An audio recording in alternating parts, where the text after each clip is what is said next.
كل سنة وانتم طيبين بمناسبة شم النسيم، ويلا بينا نعمل الفسيخ على طريقتنا الجامدة جدا، وهنعمل احلى فسيخ ممكن تاكلوه في حياتكم.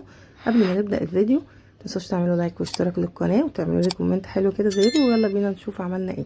جبنا السمك بتاعنا وغسلناه كويس من البق ومن الخياشيم، ونزلنا كل المية الزيادة بقى اللي هي مش نظيفة اللي موجودة فيه، لحد ما بقى نضيف خالص معانا. والخياشيم بتاعته بقت لونها حمراء، لان لما اول ما بيجي بيبقى لونها مغمق شوية عشان هي مش نظيفة. المرحلة دي مهمة جدا لان احنا هنبدأ ننشف السمك بتاعنا ونطلع كل السوائل اللي موجودة فيه. بنضغط كده بمناديل في الخياشيم لحد ما بينزل المية زي ما انتوا شفتوا اهو. بنفضل بقى نكرر العملية دي كل شوية، كل ما بندخل المناديل بتلاقي معانا مية بتطلع. بصوا بنضغط جامد وبيطلع مية برضو، نضغط جامد وبيطلع مية. فبنفضل نكرر العملية كتير، يعني خلوا معاكم مناديل كتير لان انا استهلكت بكرتين مناديل في الموضوع ده. بصوا لحد بقى ما نوصل لمرحلة الأخيرة، إن احنا نحط المنديل في الخياشيم كده تطلع معانا نضيفة. خلاص احنا كده خلصنا، أو يعني خلصنا من كل المية اللي موجودة فيه. هنبدأ بقى بعد كده نجيب منديلين نضاف بقى ونحطهم في الخياشيم كده من الناحيتين، واحدة هنا وواحدة هنا بالظبط كده. وهنعمل السمكة التانية بنفس الطريقة. احنا اصلا خلاص يعني اتأكدنا ان مفيش مية كمان، بس دي برضو احتياطي. المفروض بنحطه في حاجة طويلة، وانا عشان ما بحبش اظفر الحاجة عندي فجبت ازايز وقصيتها من فوق كده وحطيت فيها السمك بتاعي اهو. يعني علشان ينزل كل المية الزيادة بتنزل من البق وبتنزل في الخياشيم، وبنتأكد ان السمك نفسه مفيهوش مية نهائي. عملناهم في الازاز زي ما انتم شايفين كده، وهو منها كمان اعادة تدوير. وهنحطهم بقى، عندك مروحة ممكن تسلطي المروحة عليهم، تحطيهم تحت المروحة ساعتين لحد ما ينشف خالص وتتأكدي ان مفيهوش مية. ممكن كمان تسيبيه 3-4 ساعات كده في مكان فيه هوا، بس ما يبقاش في البلكونة عشان مفيش دبان ولا حاجة يقف عليه. ممكن كمان نسيبه في التلاجة بقى، بس من بالليل للصبح، بس جوه التلاجة، ما نسيبوش بره التلاجة ابدا، جوه التلاجة في اي مصفى، ونسيبه من بالليل للصبح. هنبدأ بقى المرحلة التانية بعد ما سيبناه نشف معانا. بصوا بقى هتلاحظوا معايا هنا ان السمكة نفسها اهي حجمها نفخ، يعني السمكة نفسها حجمها نفخ معانا ونشفت خالص بقى. الجلد بتاعها بقى اللي بره ده كله ده نشف خلاص، ما عادش فيه مية خالص.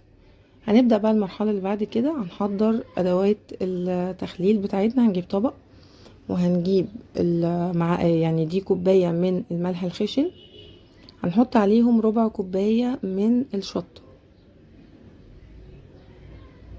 كفاية يعني ربع كوباية من الشطة على كوباية من ملح الخشن، ومعلقة من الكركم. لو مفيش ملح خشن عادي جدا ممكن نستخدم ملح عادي، بس هو ملح خشن احسن يعني، افضل بصراحة. ومش غالي على فكرة، يعني بتباع بالكيلو ومش عارفة الكيلو بكام، يعني رخيص جدا. هنقلب كل ده بقى مع بعضه لحد ما اتأكد ان كله دخل في بعضه. هركنه بقى شوية كده على جنب، وتعالوا بقى هقول لكم ايه اللي بيخلي الفسيخ معانا يطلع ناعم كده واللحم بتاعه زبدة، وايه اللي بيفرق اصلا فسخاني عن فسخاني. ده تقولي ان اللحم بتاعه زبدة والراجل ده لا بيبيع الفسيخ مش حلو، ناشف ومش حلو. التكه اللي انا هقولها لك دي، هنيجي عند الديل بتاعه ونضغط عليها لحد ما اسمع كلمة يعني تك، السمكة قالت لك تك خلاص كده، معناه ان الشوكة اللي موجودة جوه فصلت عن اللحم. احنا عايزين نفصل الشوكة عن اللحم.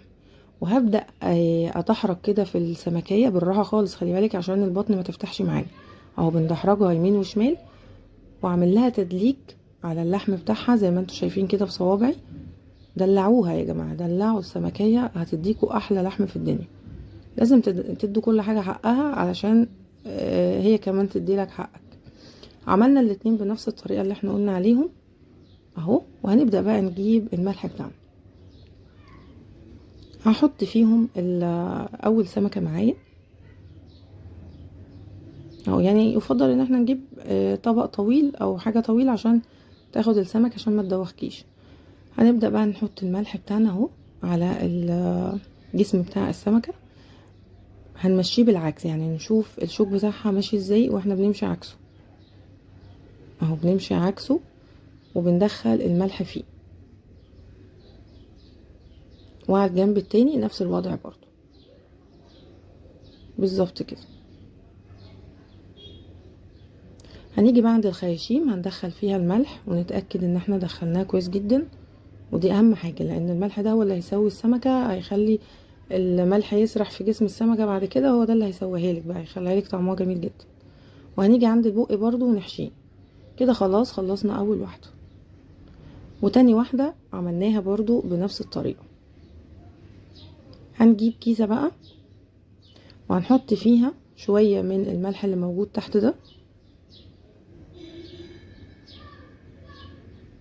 وهبدأ ان انا احط السمكة بتاعتي.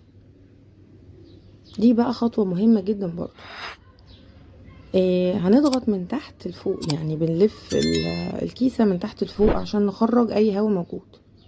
لازم الهواء كله يخرج، مينفعش يبقى فيها هواء نهائي. وهجيب كيسة تانية وادخلها عكس، يعني احنا دخلنا الاولى من الراس، دي هندخلها من الديل، وبرضو بلف الكيسة من تحت لفوق عشان اتأكد ان الهواء كله خرج، مفيش هواء خالص اهو. لازم نخرج كل الهواء.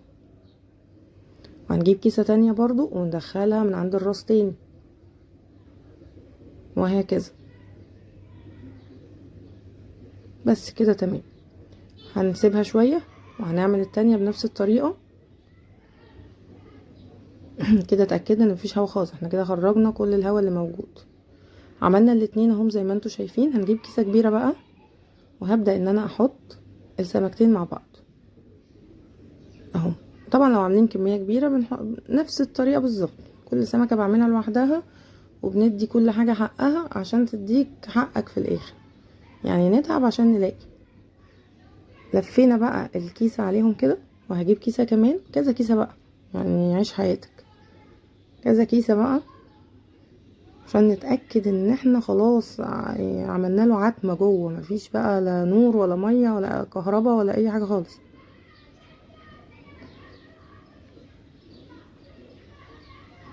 اهو. كيسة التالتة،